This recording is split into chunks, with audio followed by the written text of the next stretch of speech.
This clip is pulled from the Adventures of Justin and Jonas, streaming now and only on Spotify. In this clip, me and Jonas discuss what it took us personally, daily, to overcome some of the debilitating effects of autism and the many coping mechanisms we utilize every day. Stream it now on Spotify. Especially after this diagnosis and after learning so much about autism and ADHD, what are some things that help you in your daily life that have helped you overcome some of the symptoms and some of the side effects of something like autism and ADHD? No, it's a process. So I'm still looking into it, and it's hard to maintain focus sometimes. So I'm supposed to be listening to this audiobook on it, and I get one third of the way through, and then I quit reading it because I get distracted or I want to read a different book. Anyways, so I think part of it is understanding your strengths and understanding your weaknesses. That's been a big thing. It's kind of forgiving yourself for maybe not being a perfect person. Because I think also we put too much pressure on ourselves to maintain a job and to fit into like the social norms that, and then when we can't do it, we feel like failures. And, that probably contributes to the suicidality, you know? Um, but I guess another thing would be like unmasking, you know, uh, you develop coping strategies for socializing, and as a result it kind of hides your true self in a way. So I guess part of that is learning to, whether it be from embarrassment or whatnot, you develop strategies for hiding your autism or stuff like that. So I guess part of it is, and it's a different journey for everyone else, but what I've been doing is I've been going through and thinking about all the times that like my autism or something involving that has embarrassed me, and thinking about my reaction to it and how I adjusted in trying to unlearn that. And it's been rough.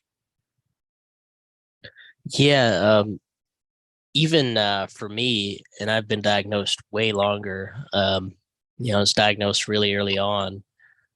Coping mechanisms for me. I mean, I've still been learning to unmask and still realize how much I have masked in the past and how much I've like covered up who I am in the past and tried to like default myself, so to say, and create like a clean slate for myself so I don't necessarily embarrass myself or people around me. And I think unmasking has definitely helped me, just like you said. It's helped me just feel better in each environment I walk into. I'm not so worried about like the kind of like picks or the stimming that I have necessarily. I'm not trying to vocalize in a different way. Like naturally, we watch a show, we watch something and we pick up somebody's voice or we pick up like we mimic a fictional character. And I'll catch myself totally mimicking like say a Breaking Bad character or something like that for days. And then it just goes away, and I'll go to the same Starbucks and be talking the a totally different way to the same cashier. I'm Yeah. sure I throw people off, but it's just one of those things that you got to be accepting of because otherwise I feel like you boost your cortisol levels through the roof whenever you're too strict, you're too tight, you're worried too much about your posture. You know what I mean? Yeah.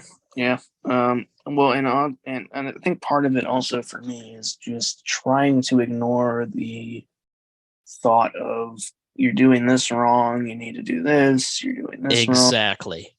You know what I'm saying? It's because you do have that, feeling of like you need to fix your posture, you need to talk louder, you need to do this, you need to not play with this thing, you know? Um, and it's just ignoring it and doing it anyways and realizing that there's nothing wrong with it. Right. It's recognizing that what you're doing isn't causing harm to anyone, doesn't have any negative impact on yourself or others, and it's really part of your disability. And I think finding acceptance and educating people so they're more accepting. Um, I think there's plenty of awareness of the word autism, but I don't think there's much awareness of what really,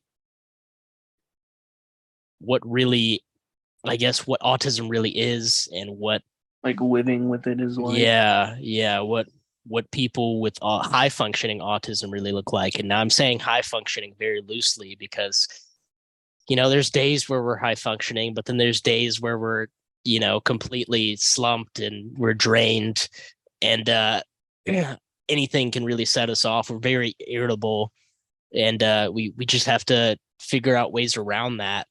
Yeah, well, and oftentimes we may not realize that we are until we get triggered. Or Yep. um like for me, I've been noticing like if I go to work, if I drive to work and I feel uncomfortable while I'm driving to work, then there's a high probability that I'm going to have a meltdown at work for Right. whatever reason. Um, but otherwise, I wouldn't have thought of that. And you don't even notice when you're burnt out. It just all hits you at once. And Yeah, it's terrible. yeah, and I've had to learn more about that in the past few years. And you start to realize like you're in this cycle. Like it's just constant cycle. You build up the fire, and then it completely burns you out.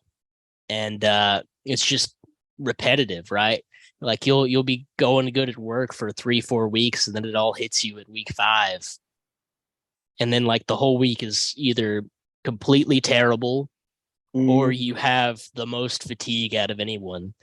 Um, and I think that's it's hard. exhausting. That's very hard on your nervous system and very hard on like your mind. I feel like we tank ourselves more than anything, and just physical labor. I think it's gonna definitely impact. It's gonna impact your physical labor. It's gonna impact your ability to socialize.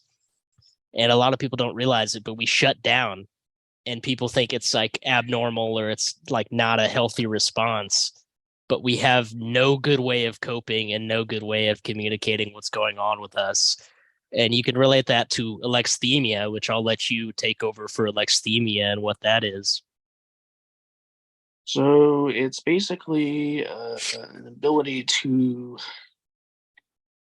read at an early age. Um, it's often characterized by sessions with letters or numbers. Like I said, child might be able to read at an early age. Oftentimes, they actually don't have very high reading comprehension.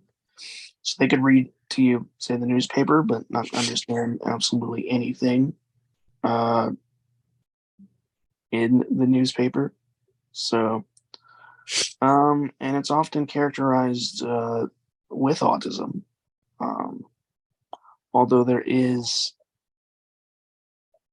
people that can have it that don't have autism, but it's rare. And the diagnosis is rare in of itself. It's not even recognized as an official diagnosis under the DSM-5. Um, but yeah, it's basically a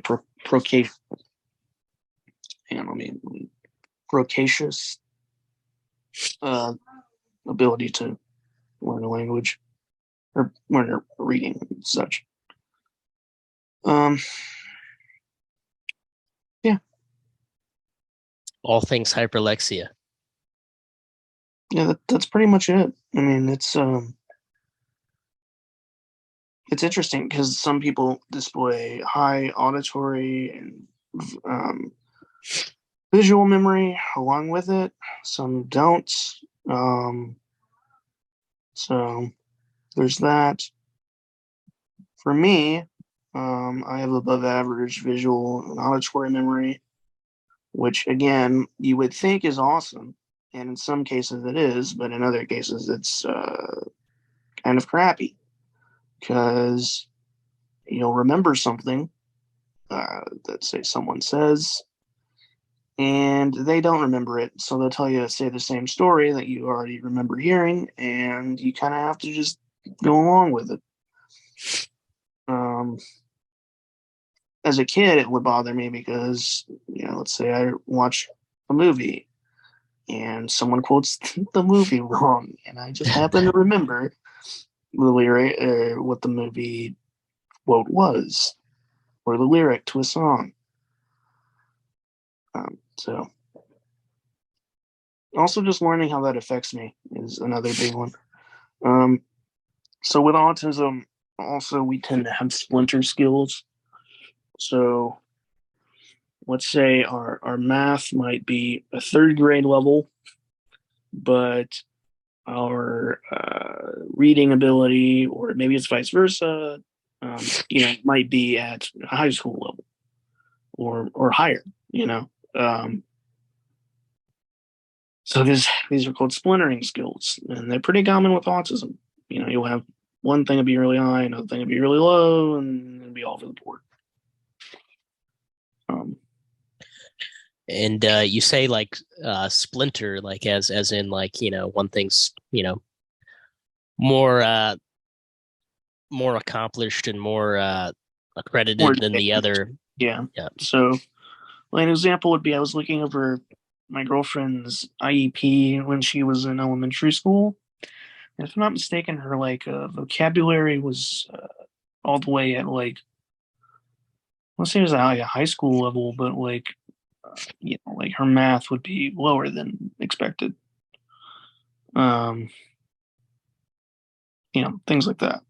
So, for me, I think my mom was telling me the other day that I had third grade, I had something that was in high school level, but then everything else was low.